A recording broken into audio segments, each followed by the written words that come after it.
નમસ્તે, કેમ છો બધાની? મારી channel Mrs Poonam Yadav cutting and ચૂંચનને તમારું સ્વાગત છે. સરસ મજાનો વિડીયો લઈને આવીશું ભાઈ બહેનો. જે અભણ ભાઈ બહેનો હોય, મેજર ટેપના માપથી તમને કટિંગ કરતા ન આવડતું તો પણ બ્લાઉઝનું તમે કટિંગ કરી શકો. એટલું સરળ રીતે તમને બતાવીશ. ઘણા ભાઈઓ બહેનોની ઘણા ટાઈમથી રિક્વેસ્ટ આવતી કે મેડમ કટોરીવાળું બ્લાઉઝ હોય તો એ બ્લાઉઝ ઉપરથી બ્લાઉઝ આ રીતે કાપડમાં રાખી ને કેવી રીતના કટિંગ કરવું, તો આજે તમને એ શીખવાડીશ. ઘણા ટાઈમથી ઇંતજાર હતો, આજે ખતમ થઈ જશે. બરોબર, સરસ મજાનું તમને હું બધા સ્ટેપ સમજાવીશ.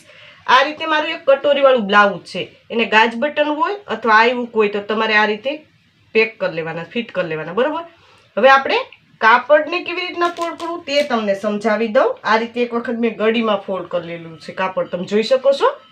તો હવે આપણે કેવી રીતના લેવું તે તમને સમજાવું.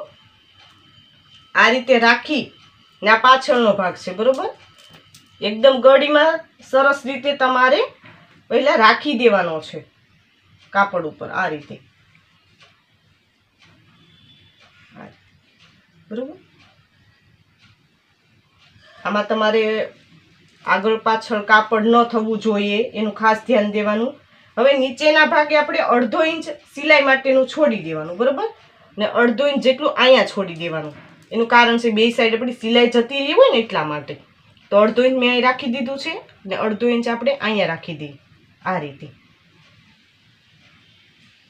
આ રીતે. બરોબર, આ રીતે મેં ડ્રેસના પણ ડ્રેસ ઉપર ડ્રેસ રાખીને કેવી રીતના કટિંગ કરવું એના ઘણા બધા વિડીયો મેં અપલોડ કરેલા છે. તમે ન જોઈએ તો મારી ચેનલ જરૂર વિઝિટ કરજો ને શીખજો. હવે આપણે ગળાનું કેવી રીતના લેવું, તો આ રીતે 1/2 ઇંચ આપણે બહારની સાઈડ લેવાનું. બરોબર, આ તમારે થોડું માપી લેવાનું. આ રીતે આપણે 2.5 જવું જોઈએ. બરોબર, ને આ રીતે આપણે અહીંયા પણ સિલાઈ માટેનું ઉમેરી દેવાનું. એ ખાસ ધ્યાન દેજો, બાકી તમારો શોલ્ડર ને ગળું બંને નાના થઈ જશે. એવા બહુ પ્રોબ્લેમ થાય છે, કેમ કે સિલાઈમાં અંદર આપણે દબાઈ ગયું હોય બંને સાઈડ, એટલે આપણે 1/2 ઇંચ જેટલું વધારે લેવાનું. હવે અહીંયા એક માર્કિંગ કરી લેવાનું. બરોબર, એ આપણે ગળાનું શેપ દેવા માટે આ રીતે મેં માર્કિંગ કરી લીધું.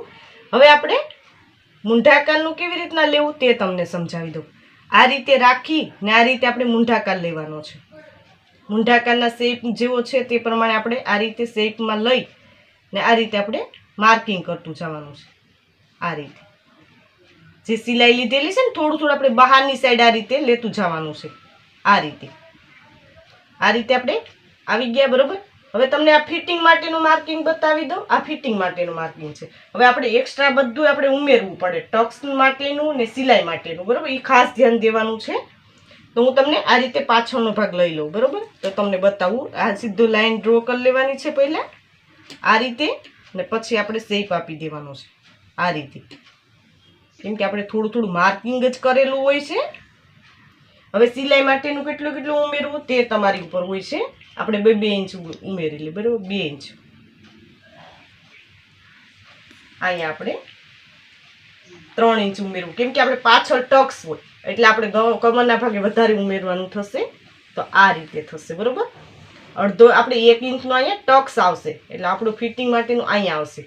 તમને સમજાઈ ગયું છે, કેમ કે ટક્સ આપણે પાછળ લઈએ. બરોબર, એ આપણે 1/2 ઇંચ ના હોય એટલે આપણે 1 ઇંચ વધારે લેવાનું છે. એ તમારે સિલાઈ માટેનું ખાસ યાદ રાખવાનું છે, કેમ કે સિલાઈ માટેનું યાદ નહીં રાખો તો તમારે બહુ પ્રોબ્લેમ થશે. ને આ રીતે આપણે ગળાનું શેપ આપી દઈએ. આ રીતે તમારું કોઈ બી બ્લાઉઝ હોય તો તમે આ રીતે માર્કિંગને કરીને આ રીતે બ્લાઉઝ ઉપર બ્લાઉઝ રાખીને કટિંગ કરી શકો. આ રીતે આપણે પાછળનો ભાગ કમ્પ્લીટ થઈ ગયો. હવે આપણે આ સાઈડ યોગ છે, બરોબર, એનું આપણે લેવાનું છે. તો કેવી રીતના લેવી લંબાઈ ને પહોળાઈ તે તમને સમજાવી દઉં. આ રીતે આપણે જે બટન પટ્ટી આવે ને, ગાજ પટ્ટી ને હૂક પટ્ટી, એ આપણે લેવાનું છે. બરોબર, આ રીતે. તો એની લંબાઈ આપણે આ રીતે લઈ લઈએ અહીં સુધી. બરોબર, પછી 2 ઇંચ આપણે જે સિલાઈ માટે ઉમેર્યું તે પ્રમાણે લઈ લેવાનું છે. એ ખાસ ધ્યાન દેવાનું, કેમ કે આપણે જે સિલાઈ માટેનું ઉમેર્યું હોય ને એ ઉમેરવાનું જ છે, તો જ તમારે વધારે ને કે વધઘટ થશે તમારે. હવે આ જે આપણો પહોળો ભાગ છે ને તે, તો તેમાં પણ સિલાઈ માટે બંને સાઈડ ઉમેરીને 1/2 ઇંચ. બરોબર, 1/2 ઇંચ અહીં રાખવાનું, 1/2 ઇંચ અહીંયા રાખવાનું સિલાઈ માટે આ રીતે. ને આ સાઈડનો ભાગ લઈ લેવાનો. બરોબર, તો આ સાઈડનો આ રીતે આવશે. એમાં અડધો ઇંચ આપણે આ સિલાઈમાં ગયું હોય, અડધો ઇંચ અહીંયા સિલાઈમાં ગયું હોય. તો એ રીતે આપણે સિલાઈ માટેનું ઉમેરીને લેવાનું છે. સિલાઈ માટેનું નહીં ઉમેરો તમે તો તમારે એ ભાગને પ્રોબ્લેમ થશે, કેમ કે એ આપણે ઘટે ને આને થોડું આપણે આ રીતે શેપમાં આપી દેવાનું છે, ગુલાઈવાળું. આ રીતે થશે. આ રીતે આપણો સાઈડ યોગ કમ્પ્લીટ થઈ ગયો છે. હવે આપણે આ યોગને જોવાનું છે. આ નીચેનો યોગ થઈ ગયો, આપણે સાઈડ યોગ. તો સાઈડ યોગમાં તમારે કેવી રીતના લેવાનું છે, થોડું આપણે ફરમાનો યુઝ કરવો પડશે, કેમ કે આપણે શેપ બરોબર ના આવે. શેપ નહીં બરોબર આવે તો તમારે પ્રોબ્લેમ થશે સીવવા ટાઈમે. હવે આપણે આ રીતે આ સાઈડ રાખી દેવાનો છે. જે સાઈડ આપણે આવે ને યોગ, એ આપણા શેપ માટે આપણે આનો યુઝ કરી શકવાનો છે, કેમ કે તો બાકી શેપ આપણો ખરાબ થઈ જાય. એટલે આપણે ફરમાનો ખાસ યુઝ થોડુંક કરી લેવાનો, કેમ કે બાકી આ શેપ બધા ખરાબ થઈ જાય ને. આપણે અમે 32 સાઈઝની જે ફરમો આવે છે ને એનું ફરમો લીધું. આ રીતે મેં ઓનલાઈન ફરમા દેવાનું સ્ટાર્ટ કરેલું છે. આ રીતે કોટનના કાપડમાંથી આવશે. મેં નીચે વોટ્સઅપ નંબર આપેલા છે. તમે 5 સાઈઝના અલગ અલગ સાઈઝમાં તમે મગાવી શકો છો. કટોરીવાળા છે, પ્રિન્સેસ છે, ટક્સવાળા, તો એ રીતે તમે કોલ કરીને મગાવી શકો છો. બરાબર? આ રીતે આપણે યોગનું માર્કિંગ કરી લીધું. હવે આપણે આ બ્લાઉઝ ઉપરથી કેવી રીતના માપશું તે તમને સમજાવી દઉં. બરાબર? આ આપણો શોલ્ડર છે, તે પ્રમાણે આપણે શોલ્ડર માપવાનો છે, કેમ કે આપણે સિલાઈ માટેનું મેં 3, તો તમે જોઈ શકો છો આમાં 3 આવી ગયું. થોડોક આપણે ફરક રહે છે, તો આ રીતે શેપ આપી દેવા. બરાબર? હવે આપણે આ શોલ્ડર મપાઈ ગયો. પછી આ રીતે તમારે સિલાઈ માટેનું આપણે ઉમેરેલું હોય ત્યાં આપણે માપી લેવાનું. આ ભાગ તો તમે જોઈ શકો છો સિલાઈ સહિત આ રીતે આવી ગયું છે. પછી બીજો કયો ભાગ માપી શકો તમે, એમાં કોઈ ફેરફાર કરવો હોય તો તમે કરી શકો. આ ભાગ આપણો તો આ સિલાઈ માટેનું અહીંયા પણ ઉમેર્યું હોય ને અહીંયા પણ ઉમેર્યું હોય. બરાબર? તો આ રીતે તમે થોડું ફેરફાર કરી શકો. તમારે નાનો કરવો હોય ને તો નાનો કરી શકો. એક આપણો આ નીચેનો ભાગ આવે. બરાબર? તો આમાં સિલાઈનું આપણે ઉમેરી લેવાનું. અહીંયા આપણે થોડું ગયું હોય ને અહીંયા, તો આપણે આ સિલાઈનું આપણે 2 ઇંચ ઉમેર્યું તો આ 2 ઇંચ આપણે ઉમેરી લઈએ, બાકી આપણું કાપડ ઘટે. તો 2 ઇંચ અહીંયા લઈ લઈએ. જે સાઈડ તમે ઉમેર્યું હોય સિલાઈ માટેનું ખાસ ઉમેરી લેવાનું. બધાયમાં આવશે, સ્લીવમાં, આમાં બધાયમાં. બરાબર? આ રીતે આપણો સાઈડ યોગ કમ્પ્લીટ થઈ ગયો. બરાબર? એમાં બહુ ફરક ન કરવો પડે. હવે આપણે કટોરીનો પણ આપણે ફરમાનો થોડો યુઝ કરી લેવાનો. પછી આપણે સ્લીવને આ પાછળને આ ભાગ એ આપણે બ્લાઉઝ ઉપરથી માપીને લઈ શકીએ. તો આ રીતે મેં કટોરીનો શેપ આપી દઈએ આપણે.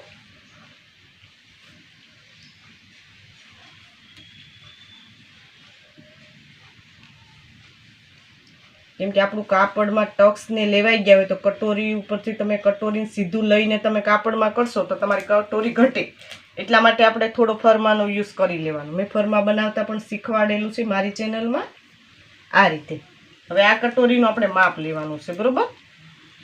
આ રીતે તો ગાજ બટન પટ્ટી આપણે છે ને, જે ગાજ પટ્ટી ત્યાંથી આપણે માપ લેવાનું. આ રીતે, કેમ કે આપણે ટક્સ લેવાઈ ગયા હોય એટલે આ કાપડ આપણું સંકોચાઈ જાય. બરાબર? એ રીતે આ ગાજ બટન પટ્ટી છે તો એ માપી લેવાની. કઈ માપવાની? એટલે યોગ સુધીની. તો આ પણ તમે જોઈ શકો છો બે સાઈડ સિલાઈ એટલે પરફેક્ટ આવે છે. ને આ રીતે આપણી ગોલાઈ આ રીતે તમે જોઈ શકો છો. આ રીતે આપણે તમે માપીને તમારા માપની જે કટોરી છે બ્લાઉઝની એ માપે કરી શકો. ને આ રીતે વચ્ચેનો માર્કિંગ, તો આ રીતે આપણો ટક્સ લેવાય ને બંને સાઈડ સિલાઈ જાય તો તમે જોઈ શકો છો આપણે આ રીતે કટોરી કમ્પ્લીટ આવે છે. જે ફરમો હોય ને, જે ફરમાની સાઈઝ હોય તો તમારે કટોરીમાં ના સાઈડમાં યોગ છે ને એમાં કંઈ ફરક નહીં કરવો પડે. જાજો એમ કે નાનું માપ હોય તો નાની કટોરી હોય ને મોટું માપ હોય તો મોટી કટોરી હોય, એટલે બહુ ફરક ન કરવો પડે. હવે હું તમને આ બધું કટિંગ કરીને પછી સ્લીવ બતાવું કે કેવી રીતના તમારે કટિંગ કરવું. જે અભણ ભાઈઓ બહેનો છે એ બહુ મને રિક્વેસ્ટ કરે છે, એટલા માટે આ વિડીયો લઈને આવી છું કે તમે ઇઝીલી શીખી શકો.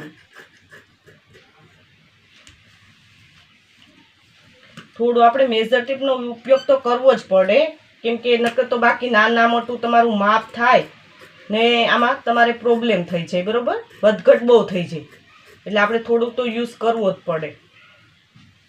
આ રીતે આપણો પાછળનો ભાગ થઈ ગયો કમ્પ્લીટ.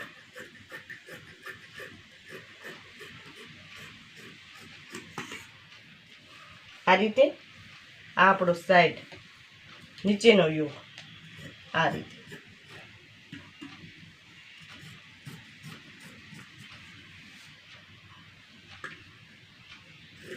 આ રીતે બ્લાઉઝ ઉપરથી બ્લાઉઝ માપીને કેવી રીતના કટિંગ કરો તેના પણ મેં વિડીયો બહુ અપલોડ કરેલા છે મારી ચેનલમાં, તો એ તમે જોઈને શીખી શકશો.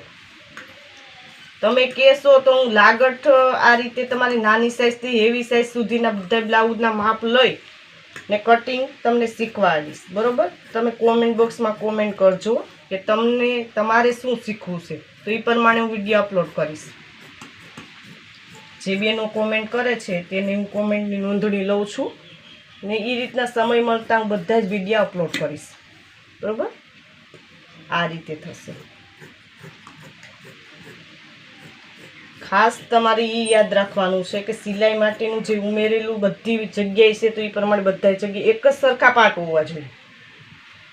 વધઘટ કરશો તો તમારે પ્રોબ્લેમ થશે, કેમ કે એ પાછું તમે સિલાઈ કરો ત્યારે વધઘટ થવાનું છે કાપડ.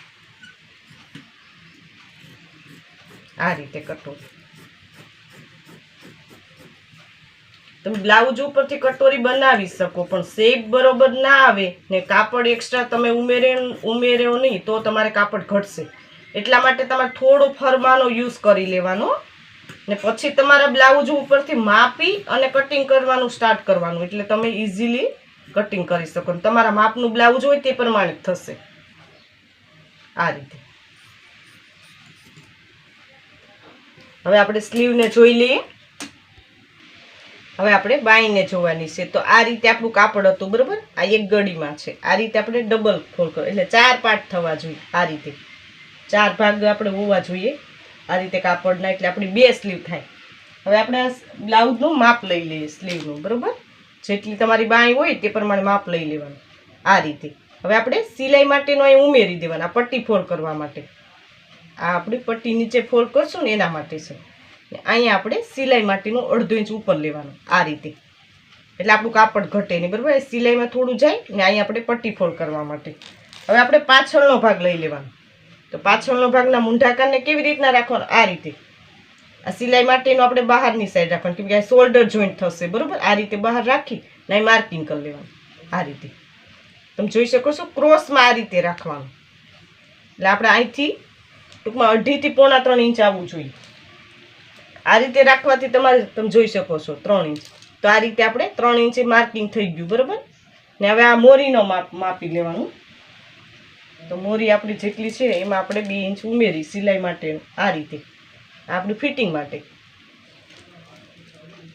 આ આપણું સિલાઈ માટે. તમે જોઈ શકો છો આ રીતે થશે. હવે આપણે શેપ આપી દઈએ. અહીં આપણે સિલાઈ સીધી લાઈન ડ્રો કરી લેવાની છે, કેમ કે આપણે ફિટિંગ માટેનો આ સીધો પાર્ટ રહેવો જોઈએ. બંને સાઈડ આપણે આ રીતે તમે જોઈ શકો છો. આ રીતે આપણી સ્લીવ તૈયાર થશે. આ રીતે આપણે બાઈ કમ્પ્લીટ થઈ ગઈ છે. હું તમને કટિંગ કરીને બતાવું. આ બંને પાર્ટ એક સરખા રહેવા જોઈએ. સિલાઈ માટેનું રાખેલું હોય ને ત્યાં. બાકી તમારે નાના મોટા ભાગ થાય, આગળ પાછળ થઈ જશે. સાંધા જ્યારે જોઈન્ટ કરશો ને આ પ્રોબ્લેમ બહુ બધા ભાઈઓ બહેનોને થાય છે. એનો પણ મેં વિડીયો અપલોડ કરેલો છે. તમે જોજો ને શીખજો કે આપણે સ્લીવમાં ઘટતું હોય તો શું કરવું, તેના બધા વિડીયો મારી ચેનલમાં છે, તો તમે જોઈને શીખી શકશો. આ રીતે આપણો આગળનો શેપ કમ્પ્લીટ થઈ ગયો. આ રીતે આપણી બાઈ કમ્પ્લીટ થઈ ગઈ. આ રીતે આપણો પાછળનો ભાગ છે, તમે જોઈ શકો છો.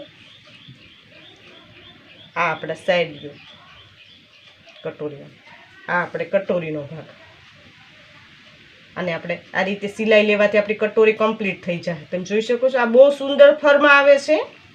મેં નંબર આપેલા છે, તમે કોલ કરીને મગર. તમારે ફક્ત ખાલી બધા ભાગ જોઈન્ટ કરી ને સીવવાનું જ રહેશે. એમાં જાજો ફરક ન કરવાનો રહે. ખાલી તમારે પાછળનો ભાગને લંબાઈને થોડીક વધઘટ કરવી તો જ એ ફેરફાર કરવાનો.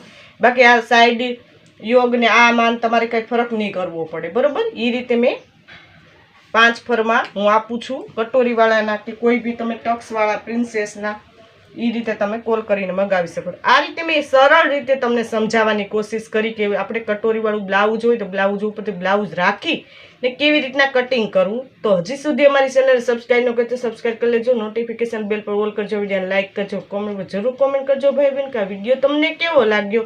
આ વિડીયો જો ખૂબ ખૂબ ધન્યવાદ.